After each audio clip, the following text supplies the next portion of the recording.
আমার প্রতিপালক, আমি আপনার নিকট আশ্রয় প্রার্থনা করছি শয়তানের কুমন্ত্রণা হইতে। হে আমার প্রতিপালক, আমি আপনার নিকট আশ্রয় প্রার্থনা করছি তাদের উপস্থিতি হইতে। সালামুন আলাইকুম। কোরআন থেকে জানতে চাই, আমি মহিউদ্দিন। আমি এখন আলোচনা করব কোরআন আর হাদিস আর সালাত বা নামাজ। এ ব্যাপারে খুব অল্প সময়ে কিছু কথা বলবো, কারণ যখনই আল্লাহর প্রদত্ত বিধান মানুষকে মেনে চলতে বলা হয় তখনই তারা একটি কথা বলে ফেলে যে তাহলে আমরা কি হাদিস মানব না। এখন এখন কথা হচ্ছে, হাদিস আর কোরআন এই দুইটা জিনিসের মধ্যে আমাদের এই দুইটা জিনিসের পরিচয় আমাদের জানা খুবই জরুরি, দরকার আছে। দেখুন, হাদিস বলতে আমরা যে সমস্ত পুস্তকাদি বুঝে থাকি, যেমন বুখারী শরীফ, মুসলিম শরীফ, তিরমিজি শরীফ, এরকম আরও কিতাবাদি যেগুলির নাম দেওয়া হয়েছে হাদিস শরীফ। হাদিস শরীফ বলতে রাসূলের কথাকে বলা হয়েছে, রাসূলের বাণীকে বলা হয়েছে। এ সমস্ত কিতাবাদিগুলি দাবি করে যে এগুলি রাসূলের কথা, অর্থাৎ রাসূলের হাদিস। আর কোরআন দাবি করে যে এটা কোরআন হচ্ছে রাসূলের হাদিস।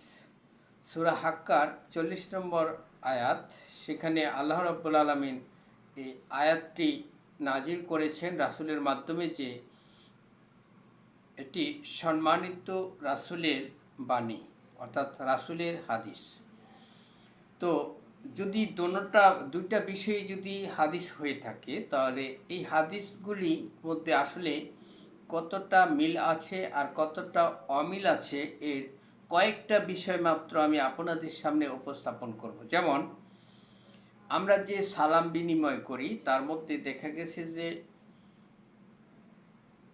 বুখারী শরীফ, তিরমিজি শরীফ, এই যে হাদিস শরীফগুলি আছে তার মধ্যে উল্লেখ করা আছে যে আসসালামু আলাইকুম। আর কোরআন শরীফ এর মধ্যে উল্লেখ করা আছে সূরা আনফালের 54 নম্বর আয়াতে বলা হয়েছে, যখন আপনার নিকট তারা আসে যারা ঈমান আনে আমার আয়াতের প্রতি, অর্থাৎ ঈমানদারেরা, তখন আপনি তাদেরকে বলুন সালামুন আলাইকুম। দেখুন, সালামুন আলাইকুম রসুলের প্রতি নির্দেশ দেওয়া হয়েছে। সালামুন আলাইকুম বলতে অর্থাৎ আপনার প্রতি, তোমাদের উপর শান্তি বর্ষিত হোক, এই কথাটা বলতে। আর হাদিস শরীফ নামে আমরা যে কিতাবাদিগুলি চিনি সেগুলির মধ্যে আছে আসসালামু আলাইকুম। এই যে পার্থক্যটা, এখন আমরা কোন জিনিসটা ফলো করব। এখন যদি আমরা এই কোরআনকে ফলো করি, সালামুন আলাইকুম বলি, তাহলে অনেকেই এটাকে বিরূপ মন্তব্য করে এবং আশ্চর্যজনক বোধ করে যে এটা আবার কেমন সালাম, এটা কেন এরকম ভাবে সালাম দেওয়া হলো, এটা কোথেকে নতুন আবিষ্কৃত হলো। অথচ দেখুন, এই কোরআন হচ্ছে পৃথিবীর লগ্ন শুরু থেকে, অর্থাৎ পৃথিবীর শুরু থেকে এই কোরআন, এই বিধান হচ্ছে এমন বিধান যে বিধান মেনে চললে কারো কোনো ভয় নাই, কেউ দুঃখিত হবে না। এই আয়াতগুলি সূরা বাকারার 38, 62, সূরা মায়দার 69, এই আয়াতগুলির মধ্যে উল্লেখ করা হয়েছে যে কেউ মানলে। তো এই কোরআনের যে সিস্টেম, যে সালামের যে সিস্টেম, এই সিস্টেমে সালাম দিলে মানুষ মনে করে যে এটা নতুন আবিষ্কৃত হয়েছে, অথচ এগুলি হচ্ছে পুরাণ। আর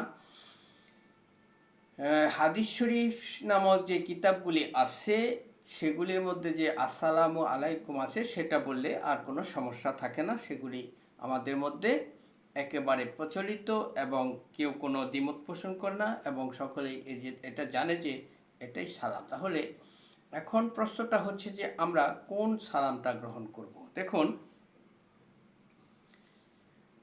যে বুখারী শরীফ, তিরমিজি শরীফ, মুসলিম শরীফ, এরকম হাদিস শরীফের মধ্যে যে উল্লেখ করা হয়েছে যে আল্লাহর ব্যাপারে তাকবীর দিতে, আল্লাহর নাম স্মরণ করতে, সে ব্যাপারে বলা হয়েছে যে আল্লাহু আকবার, এটা যেমন পশু জবাই করার সময় বলা হয়, এবং প্রচলিত যেভাবে চালু আছে ইবাদত অর্থাৎ নামাজ, সেই নামাজের প্রতিটা সময় এগুলি অনেকবারই উচ্চারণ করা হয় আল্লাহু আকবার।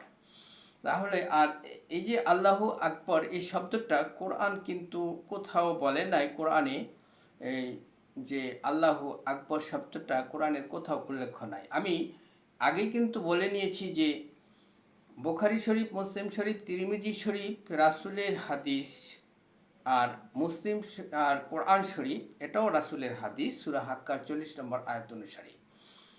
তাহলে এই সবগুলি যদি হাদিস হয়ে থাকে, এই হাদিসগুলির মধ্যে এতটা গরমিল কেন? আল্লাহু আকবার হচ্ছে এই হাদিস শরীফের কথা, আর কোরআন শরীফও কিন্তু হাদিস শরীফ। তো এই কোরআন শরীফে কিন্তু আল্লাহু আকবার বলা নাই, সেখানে বলা হয়েছে কোল হু আল্লাহু আহাদ, মানে বলো আল্লাহ এক এবং একক অদ্বিতীয়, তার তিনি কারো মোকাপেক্ষী নন, সকলেই তার মোকাপেক্ষী। তিনি কাউকে জন্ম দেন নাই, কারো কাছ থেকে জন্ম নেন নাই, তার সাথে কারো তুলনা করা যায় না। তাহলে এই আল্লাহ যদি সবচাইতে বড় হয়, তাহলে অবশ্যই এটা একটা তুলনামূলক শব্দ। কারণ বড় তো হয় তখনই যখন তার কোনো ছোট থাকে, কোনো ছোট কিছু থাকে, কিন্তু আল্লাহ বলছেন তার সাথে কারো তুলনা করা যায় না। যদি কাউকে ছোট মনে করে তাকে বড় বলা হয়, তাহলে অবশ্যই এটা একটা তুলনামূলক শব্দ। আর এই শব্দটা কোরআন নামক হাদিস শরীফে কোথাও উল্লেখ হয় নাই। তাহলে দেখুন, কোরআনের যেই শব্দটা যে আল্লাহু আহাদ, এই আহাদ শব্দটা দিয়ে যদি আমরা ইবাদত করি, পশু জবাই করি, সমস্ত জায়গায় যদি ব্যবহার করি, তাহলে আমাদের সমাজের মধ্যে বিরূপ মন্তব্য সৃষ্টি হয়ে যায়। তাহলে কেমনটি হলো? আপনারা একটু চিন্তা করে একটু লক্ষ্য করুন বিষয়টা কেমন। তাহলে পার্থক্যটা কোথায় যাচ্ছে? যে আল্লাহু আকবার বলতে হবে বুখারী শরীফ, তিরমিজি শরীফ, মুসলিম শরীফ অনুযায়ী, আর কোরআন শরীফ অনুযায়ী বলতে হবে আল্লাহু আহাদ। তারপরে আরও সুন্দর সুন্দর নাম আছে, সেগুলি দিয়ে বলার জন্য বলা হয়েছে। এমনি করে এই যে হাদিস, রাসূলের বাণী, এটা মানতে গিয়ে যদি আমাদের এরকম সমস্যা হয়, তাহলে আমরা কোনটাকে রাসূলের বাণী হিসেবে গ্রহণ করব? তো অবশ্যই একটা জিনিস মনে রাখতে হবে যে আল্লাহ প্রদত্ত বিধান, যে বিধান তিনি রাসূলের হাদিসের মাধ্যমে প্রকাশ করেছেন মানুষের মধ্যে, মানুষের কাছে, এই হাদিসটাই হচ্ছে সবচেয়ে বড় গ্রহণযোগ্য, এবং এটাই মানতে হবে। এরকমভাবে আরও অনেক উদাহরণ দেওয়া যায় যে বুখারী শরীফ আর মুসলিম শরীফ হাদিস শরীফ আর কোরআন শরীফ নামক হাদিস শরীফের মধ্যে কতটা অমিল যে আছে, এটা প্রতিটা ক্ষেত্রে প্রতিটা বিষয়ে উল্লেখ করার মতো বিষয়। যেমন রাসূল করিম সাল্লাল্লাহু আলাইহি সাল্লাম, তিনি এই কবরের পাশ দিয়ে যাচ্ছেন, আর মৃত ব্যক্তিকে দেখতে পাচ্ছেন, তার আযাব দেখতে পাচ্ছেন, এমনটি উল্লেখ করা হয়েছে হাদিস শরীফে। আর কোরআন শরীফ নামক হাদিস শরীফে সূরা মারিয়ামের ৯৮ নম্বর আয়াতে বলা হয়েছে তিনি কোনো কাউকে দেখেন নাই। অর্থাৎ তাকে বলা হয়েছে আপনার পূর্বে বহু জাতিকে ধ্বংস করা হয়েছে, আপনি কি তাদেরকে দেখিতে পান না কারো ক্ষীণতম শব্দটি শুনতে পান? অর্থাৎ তিনি দেখিতেও পান না, ক্ষীণতম শব্দও শুনতে পান না। এরকম পার্থক্য হয়েছে এই হাদিস শরীফগুলির মাধ্যমে, অর্থাৎ কোরআন শরীফ নামক হাদিসে আর মানবরচিত অর্থাৎ বুখারী শরীফ, তিরমিজি শরীফ, মুসলিম শরীফ নামক হাদিসের মধ্যে এরকমটি পার্থক্য আছে প্রতিটা পদে পদে, প্রতিটা বিষয়ে, প্রতিটা ক্ষেত্রে। তাহলে আপনাদের কাছে আমার প্রশ্ন রইল এটাই যে আমরা কোন হাদিস মানব? হাদিস কিন্তু আমরা দাবি করি সবগুলি রাসূলের বাণী। তাহলে আপনাদের কাছে আমার প্রশ্ন এটাই যে সত্যিকারের হাদিস কোনটি? এরকম তো আমাদের জানার কথা। এখন কথা হচ্ছে, সকল মানুষ সকল জায়গায় সর্বক্ষেত্রে সব কিছু মেনে চলছে যেগুলি, এগুলি যদি কোরআনের সাথে না মিলে, কোরআন নামক হাদিসের সাথে যদি না মিলে, তাহলে আমাদের কি করণীয়? এখন আসুন, আমি যে কথাটা আপনাদের শুরুতে আমি বলেছিলাম যে আমার শিরোনামটা ছিল হাদিস, কোরআন, কোরআন এবং হাদিস আর হচ্ছে নামাজ এবং সালাত নিয়ে কিছু কথা বলবো। এখন সালাত, আমাদের সালাতের পরিচয়টা হাদিসে কিভাবে দেওয়া আছে। দেখুন, আমরা যেভাবে জানি সালাতের পরিচয়টা, অর্থাৎ হাদিস শরীফ, বোখারি শরীফ, মুসলিম শরীফ, তিরমিজি শরীফে যেভাবে সালাত অর্থাৎ নামাজের বিষয়টা উপস্থাপন করা হয়েছে, যেভাবে বলা হয়েছে সেভাবে আমরা পড়ছি, কিন্তু কোরআন নামক হাদিস শরীফে এর ভিন্নতা লক্ষ্য করা যায়।